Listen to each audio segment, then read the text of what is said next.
নগর পঞ্চায়েত থেকে লাগছে যে ড্রেনের ওই যে পুরানা ড্রেনগুলি দিয়ে এই যে ওই প্লেটগুলি সরাই দিতেছে, সরাই দিলে পরে যদি জলটা একটু যায় ড্রেনের কাজটা, তো এটা বাইরের সংস্থার থেকে করছে। আর ওখানে যেটা করতেছে বর্তমান এটা মানে নগর পঞ্চায়েত থেকে করতেছে। আপনি তো একজন প্রবীণ নাগরিক এলাকার, আপনি কি এই কাজে খুশি?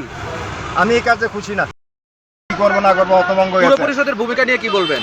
পুরো পরিষদের ভূমিকা হচ্ছে ওখানে তার ভূমিকা আছে, কিন্তু আগে তো এই ধরনের ভূমিকা ছিল না। কিন্তু যদি থাকতো তাহলে কিন্তু এই যে আগের যে পুরানা ড্রেনগুলি আছিল এই ড্রেনগুলি পরিষ্কার করে দিলে এই জলটা কিন্তু নামা যেত।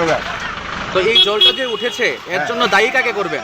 অনেক দায়ী কি কম, এটা তো পুরসভার সবারই দায়িত্ব আছে। এখানে ইঞ্জিনিয়ার আছে, এখানে বড় বড় হাই লেভেলের লোকেরা আছে, তারা যদি এটারে যদি সুন্দর ব্যবস্থা করতো তাহলে এটা আজকে এত জল হয় না, কিন্তু জল অনেক নামা জায়গা।